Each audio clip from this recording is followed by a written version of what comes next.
sommes toujours sur place au Parc des Chantiers en compagnie d'Enzo l'Insaisissable, le magicien qui sera en représentation à Nantes le 5 novembre prochain à la Cité des Congrès. On avait envie de connaître un petit peu votre parcours de magicien. Vous avez commencé la magie très jeune, vous êtes encore très jeune, vous avez Toujours. 26 ans, c'est la pleine jeunesse. Tout à fait. Mais vous avez démarré la magie. Il paraît qu'à 7 ans, un cadeau de Noël, ça a été la révélation. C'est ça la légende. C'est ça, la vraie légende, c'est ça. C'est-à-dire que j'ai vraiment reçu ma petite boîte de magie comme plein de gamins à Noël. Et là, ça a fait tilt. Je me suis dit, mais c'est mortel ce truc. On peut bluffer les gens, on les fait sourire, tout ça. Donc, j'ai vraiment kiffé. Et qui doit-on remercier alors? C'était le cadeau de qui? C'est ma marraine. Ah, voilà, je l'avais bien choisi. La marraine l'a fait. C'est ça. Et donc, du coup, après, j'ai voulu commencer à monter mes premiers tours, mes premiers spectacles. Et du coup, à 11 ans, j'ai fait mon premier spectacle dans un camping en Bretagne, devant 60 personnes. Ouais. Mais c'était marrant, c'était cool. Et là, il y avait mon père dans le public, je l'ai vu les larmes aux yeux, j'ai vu les gens sourire et tout ça. Et là, je me suis dit, c'est ça ma vie. Ma vie, elle va être sur scène, c'est ça que je veux faire et tout ça. Donc ça a été le vrai déclic. Et puis après, la machine s'est lancée. Et donc ça a commencé dans un camping, quoi. Commencé dans un camping en Bretagne. Un truc improbable, mais ça a commencé comme ça. Il n'y a pas que des danses de la tongue, il y a aussi des spectacles de magie dans les campings. Vous étiez aussi fan de David Copperfield. C'est un peu une référence, c'est vrai. Les gens de notre génération, on a connu la magie beaucoup grâce à lui, grâce à David Copperfield. Et vous aussi, c'est venu un an plus tard, modèle, en fait. Je me suis dit, j'avais vu le show de David Copperfield à la télé. Et là, je me suis dit, mais ouais, c'est ça la vraie magie, la vraie grande magie. Et c'est ça que je voulais faire des gros shows. Je suis quelqu'un qui aime bien voir les choses en grand. Oui, c'est ça, vous aimez le gigantisme. J'aime bien le gigantisme. Et parce que je sais pas, j'en sais rien, j'adore faire des grandes choses. Voilà, c'est ce qui me passionne. Et surtout, ce que j'ai aimé chez Copperfield, c'est qu'il a réussi à raconter une histoire, à faire rêver vraiment les gens. C'était pas juste une boîte pour faire une boîte, c'était que ça racontait quelque chose. Et c'est ça où j'ai compris vraiment la vraie notion de la magie. Et c'est ça qui m'a inspiré pour l'avenir, pour tous mes shows et tout ça. C'est vraiment créer un lien avec le public, créer des émotions. Alors là, on voit déjà enfant la fascination pour la magie. Comment après on en fait un métier? Comment on dit aussi à ses parents plus tard je veux être magicien? Ça fait pas sérieux, quoi. Alors déjà, la mauvaise nouvelle, c'est que Poudlard n'existe pas. J'ai cherché, il n'y a pas ça. En fait, il n'y a pas. Vous n'avez pas trouvé la voie 8,5 là? Pas du tout. Donc il n'y a pas d'école de magie.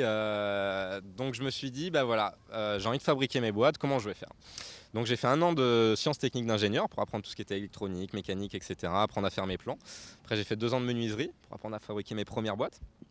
Et après, j'ai fait des formations en accéléré, en droit, gestion, compta pour monter ma boîte parce qu'il fallait financer ces boîtes. La magie, ça me ruine au final. Ouais. Donc il fallait que je trouve un moyen de financer tous ces gros projets.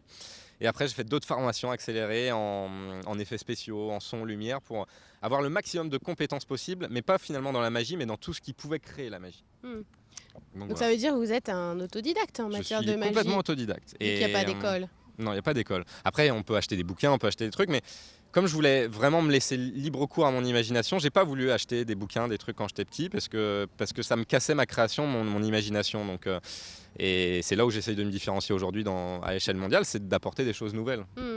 Alors, votre premier spectacle, c'est à 18 ans, à Orvaux. Premier vrai spectacle. Après le camping, quoi. Après, il y en a eu entre-temps, mais des plus petits.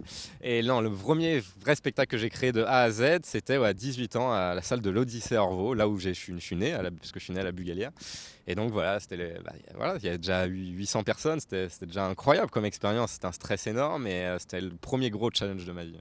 C'est un souvenir que vous gardez évidemment présent encore aujourd'hui? Bien évidemment. Ouais. Pour moi, j'ai toujours la vidéo de ce spectacle et aujourd'hui, c'est à mourir de rire. Mais on veut la voir. Mais c'était déjà cool à 18 ans d'avoir monté un truc comme ça avec déjà un semi-remorque de matériel. C'était déjà complètement barge. C'était déjà ambitieux, ouais. Et c'est là où c'était des conflits avec mes parents à l'époque parce que quand vous annoncez à 13-14 ans, non, je vais pas faire un bac, je vais pas faire un truc parce que je m'en fous, ça va m'amener à rien, c'est pas là où je veux aller. Et là, oui, avec les parents, faut leur faire comprendre ça, que tu veux devenir magicien, c'est bien, vas-y, amuse tes copains, mais tu vas faire autre chose, quoi.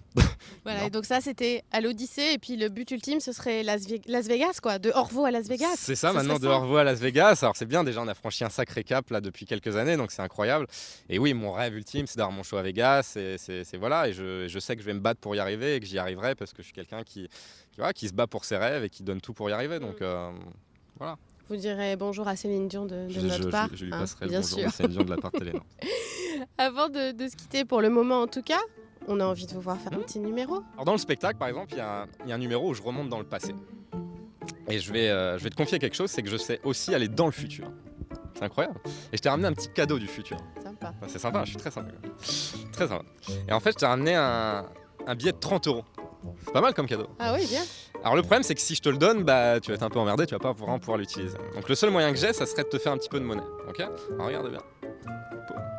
Et là, je peux te faire un petit peu de monnaie. C'est sympa. Ah ouais. Alors tu peux vérifier, ça marche très C'est bien. vraiment- C'est très bien fait. C'est rigolo comme truc. La vraie monnaie. Alors tiens, tu le gardes, tu peux le garder. Non, il me reste 20 €, on va le refaire, mais on va essayer de faire un petit peu plus fort. Regardez, avec 20 €, regardez, tac, tac, tac, ça devient un billet de 50 €. Et regarde, pour 10 €, 10 fois la mise. Boum. Waouh. Voilà. Bon là, je garde la monnaie du coup.